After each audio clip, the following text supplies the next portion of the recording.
हाँ, तो अब हम देखते हैं ये वाला चैप्टर कॉलम। देखो कॉलम में बेसिकली तीन चार फॉर्मूले हैं जो हमको ध्यान रखने हैं। देखो कॉलम क्या होते हैं, तीन टाइप के कॉलम होते हैं। एक होते हैं शॉर्ट कॉलम, ठीक, जो कि किस में फेल करेंगे, क्रशिंग में फेल करेंगे। क्रशिंग का मतलब होता है, एक होती है बकलिंग, एक होती है क्रशिंग। बकलिंग का मतलब है जैसे कोई सिलेंडर कॉलम है या पतला कॉलम है, अगर मैं इस पर लोड लगा देता हूँ, मिनट,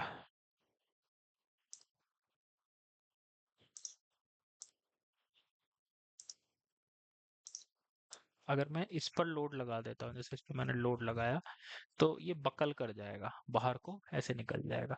क्रशिंग होती है जैसे कंक्रीट क्यूब टेस्ट होता है। कंक्रीट क्यूब टेस्ट में अगर आप लोड लगाते हो तो जिस तरह से इस पे दरार पड़ती है उसको बोलते हैं क्रशिंग। ठीक, तो कॉलम तीन टाइप के हो गए। शॉर्ट कॉलम क्रशिंग से फेल होगा, लॉन्ग कॉलम बकलिंग से फेल करेगा, और इंटरमीडिएट कॉलम दोनों के कॉम्बिनेशन से होगा। ठीक, तो देखो आरसीसी के नियम कुछ अलग हैं। आरसीसी में शॉर्ट कॉलम को, आरसीसी में शॉर्ट कॉलम जो अगर स्लेंडरनेस रेशियो अगर 3 से कम है, 3 से 12 है, और 12 से ज़्यादा है, अगर 12 से ज़्यादा होता है तो उसको वो बोलते हैं लॉन्ग कॉलम बोलते हैं। 3 से 12 शायद इंटरमीडिएट होता है और इसको शॉर्ट या पेडिस्टल बोलते हैं। ठीक, अब बात आती है यूलर की theory long column. Pin connected column, pin connected column का मतलब क्या होता है? पिन कनेक्टेड कॉलम का मतलब होता है कि जो कॉलम है हमारा, उसके इधर भी आपने पिन सपोर्ट लगा रखी है और इधर भी आपने पिन सपोर्ट लगा रखी है, when both ends are hinge. इसमें सिर्फ दो चीजें ध्यान रखनी है, ये इसने दे रखी है जो हमने इक्वेशन पढ़ी थी, m is equal to E I D two Y by D X square. ठीक, तो इसका इस्तेमाल किया इसने एनालाइज करने के लिए। हमें इन सब चीजों में नहीं जाना है, हमें बस ये ध्यान रखना है पी क्रिटिकल, ये पाई स्क्वायर बहुत ज्यादा पूछा जाता है, ये पाई square E I by L effective का स्क्वायर। ठीक, ये ये देखो दो फॉर्मूले हैं ये, पी सी आर, ये भी है, मतलब या तो इसको याद रख लो, मेरे हिसाब से इसी को ही याद रखो, अलग अलग फॉर्मूले याद रखने की जरूरत नहीं है। कई बार स्लेंडरनेस रेशियो का भी जिक्र कर देता है वो। तो देखो पाई स्क्वायर, पी क्रिटिकल का फॉर्मूला है पाई square E I by L effective का स्क्वायर। अब क्या होता है, आई जो मोमेंट ऑफ एरिया है, आई बेसिकली क्या होता है, सेकंड मोमेंट ऑफ एरिया होता है आपका ए इंटू आर स्क्वायर के बराबर। जितना भी आप पढ़ते हुए आए हो ए इंटू आर स्क्वायर है, तो ये यहाँ पर आ जाएगा। इसको मैं लिख देता हूँ ए इंटू आर स्क्वायर। ठीक, ये जो ए है इसको मैं ले जाता हूँ यहाँ पे, ठीक, और आर स्क्वायर इसको ले जाता हूँ मैं यहाँ पे। ठीक, पाई स्क्वायर ये एल स्क्वायर है यहाँ पर। तो ये क्या हो गया, L effective upon radius of gyration का स्क्वायर हो गया, जिसको मैं लिख देता हूँ लैम्डा। लैम्डा बराबर होता है L effective upon R. L effective क्या होता है, स्लेंडरनेस रेशियो। जो एल इफेक्टिव अपॉन आर को क्या बोलते हैं, स्लेंडरनेस रेशियो। तो दो फॉर्मूले आप इस्तेमाल कर लीजिए। ये तो है लोड का फॉर्मूला, ठीक है, और ये स्ट्रेस का फॉर्मूला है PCR. This is basically load, ठीक, और ये है स्ट्रेस। ठीक, तो इसने सेम नोटेशन दिखा रखी है, ये गलत है। ठीक है, इसको आप ऐसे दिखा देना, या तो छोटे उससे दिखा देना, या सिंपल लिख देना इसके साइड में स्ट्रेस और इसके साइड में लिख देना लोड। ठीक, तो ये हमारा यूलर का फॉर्मूला आ गया है। अब अलग अलग कॉलम के लिए क्या क्या कंडीशन है ये आपको याद हो जानी चाहिए, बहुत इंपॉर्टेंट है। सबसे पहला इस तरीके की कंडीशन, जहां पर एक एंड हिंज है, दूसरा एंड हमारा फिक्स है, तो यहाँ पर एल इफेक्टिव हो जाता है एल बाई रूट।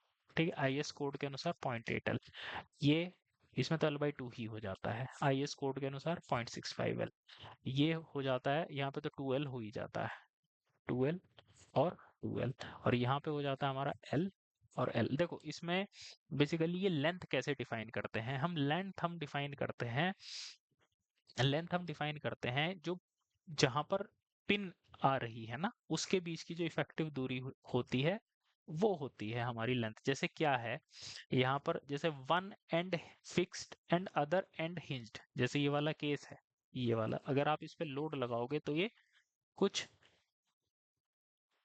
इस तरह से बकल करेगा। तो यहाँ पर जो इसका पॉइंट ऑफ कॉन्ट्राफ्लेक्चर आएगा और ये जो पिन है, इन दोनों के बीच की दूरी होती है ये।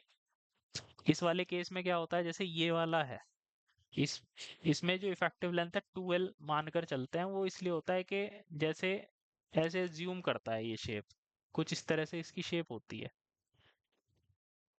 तो ये जो डिस्टेंस है, क्योंकि इसके ऊपर कोई सपोर्ट नहीं है, तो ये 2L मानकर चलते हैं। मतलब बहरहाल आप इसे याद कर लो जो भी है, ये टेबल आपके याद हो जानी चाहिए, इतनी इतनी ज्यादा पूछी जाती है। ठीक है, मोस्ट केसेस में तो यही पूछा जाता है, क्योंकि इसमें तो कुछ याद ही नहीं रखना, जो इसकी लंबाई है वो एल इफेक्टिव होती है। ये भी काफी पूछा जाता है, और ये भी काफी पूछा जाता है। मतलब ये चारों चीजें बहुत पूछी जाती हैं। One and fix and other and hinge, ये आपने टेबल बना ली, और मुझे नहीं लगता और कुछ याद करने की जरूरत है इसमें। ये देखो, ये इन्होंने दिखा रखा है कि किस तरह से ये जो L/2 आती है, जैसे यहाँ से यहाँ तक की दूरी L/2 होती है। आगे क्या है ये सब लिखने की जरूरत नहीं है, ये सब वन एंड फिक्स। ये देखो, ये क्या कहता है, ये जो कहता है कि भाई ये जो सिचुएशन है ये सिमिलर टू दिस सिचुएशन होती है। तो इसलिए जैसे इसकी लंबाई L है, तो ये आपकी लंबाई L ये 2L इस तरीके से आती है ये छोड़ो। एजम्पशन ऑन यूलर थ्योरी, ये इंपॉर्टेंट है। ठीक है, it is valid for long column, लंबे कॉलम के लिए वैलिड है। ये ध्यान रखना है, यूलर थ्योरी शॉर्ट कॉलम में नहीं लगती। E I is uniform, material is isotropic. जो फ्लेक्सुरल रिजिडिटी है वो यूनिफॉर्म होती है, मटेरियल आइसोट्रोपिक होता है। Load is purely axial, load आपका एक्सियल है। Axis of shaft is perfectly straight when unloaded, अगर आप अनलोड कर देते हैं तो एक्सिस ऑफ शाफ्ट आपकी स्ट्रेट हो जाती है। और पी क्रिटिकल, ये हमने फॉर्मूला भी थोड़ी देर पहले डिराइव किया था। ये P C R against lambda, मतलब कि जो क्रिटिकल लोड है, ये लोड है कि स्ट्रेस है, देख लेना। अगर आप लैम्डा के साथ, जैसे जैसे आप लैम्डा बढ़ाते हैं, जैसे जैसे स्लेंडरनेस रेशियो का क्या मतलब होता है? स्लेंडर का क्या मतलब होता है? स्लेंडर का मतलब होता है कमजोर या पतला। भाई, आप स्लेंडरनेस रेशियो बढ़ाते चले जाओगे, पतला करते जाओगे, तो पीसीआर आपका कम होता चला जाएगा। ठीक। अब इसने क्या क्या रखा है, ये कैनॉट बी अप्लाई, इतना स्ट्रेस होगा मोर देन, ये क्या कह रहा है? Hence Euler formula cannot be applied if lambda less than pi square e upon, because इतना इतना। वैसे इन सब चीजों को मेरे हिसाब से छोड़ देना चाहिए। ये आपने फॉर्मूला निकाला था अभी, ये देखो, पीसीआर बराबर होता है लैम्डा स्क्वायर ई अपॉन ये। तो यहाँ से पीसीआर को अगर आप यील्ड स्ट्रेस के बराबर रख देते हैं, तो लैम्डा हो जाएगा pi square E upon F Y. Hence Euler formula can not be apply, Euler formula नहीं लगा सकते अगर आपका लैम्डा इससे कम है। अगर लैम्डा इससे कम है तो स्ट्रेस बिकम्स मोर, तो क्रशिंग हो जाएगी।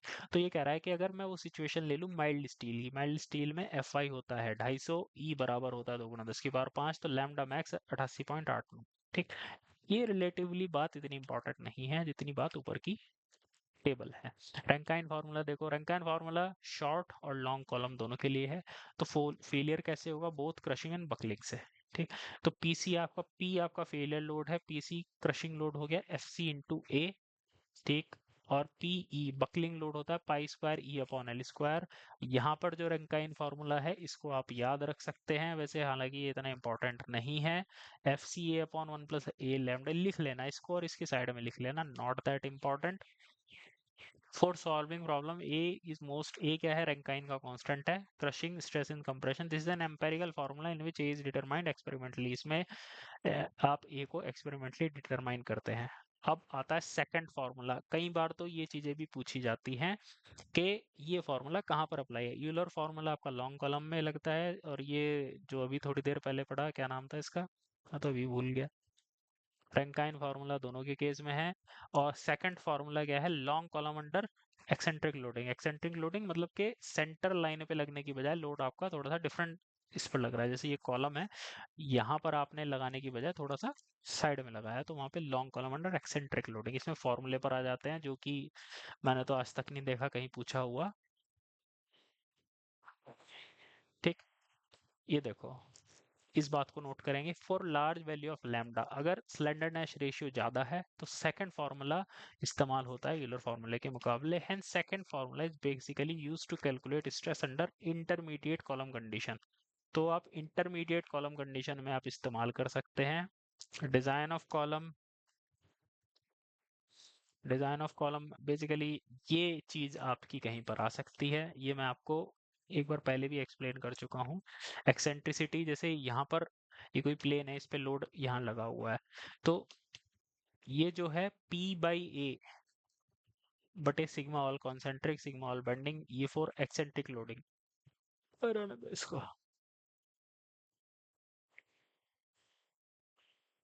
ये फॉर्मूले भी मैंने कहीं देखे नहीं, ठीक है, बस इसमें ये दो तीन बातें नोट करो। और कंसेंट्रिक एक्सेंट्रिक कंसेंट्रिक लोड, ये जो चीज है, ये जैसे थ्योरी ऑफ स्ट्रक्चर जब हम पढ़ेंगे उसमें हम देख लेंगे इसको। P/A mx/z/ix, बेसिकली जिस तरह से स्ट्रेस निकाला जाता है, ये मैंने तुम्हें एक्सप्लेन किया था अजय। जैसे ये लोड लग रहा है, ये एक्सेंट्रिसिटी E है, तो यहाँ पर मोमेंट आ जाएगा आपका PE, लोड P यहाँ पे ट्रांसफर हो जाएगा, तो P/A। ठीक, अगर मैं यहाँ पर निकालना चाहता हूँ, PE m/I इंटू Z। ठीक, यहाँ पर अगर निकाला जाए इसी तरीके से y एक्सेंट्रिसिटी के कारण, मतलब ये इसने निकाल रखा है कि एक्सेंट्रिक लोडिंग के कारण किस तरह से किसी पॉइंट पर स्ट्रेस निकाला जाता है। और ये सेकंड फॉर्मूला होता है। ठीक, ये देख लेना, वैसे ये इंपॉर्टेंट नहीं है, इसको लिखने की जरूरत भी नहीं है। ठीक, तो ये तीन चार चीजें हैं मेरे हिसाब से, यहीं पे कॉलम का चैप्टर खत्म हो जाता है। इसको मैं खत्म करता हूँ यहीं पे।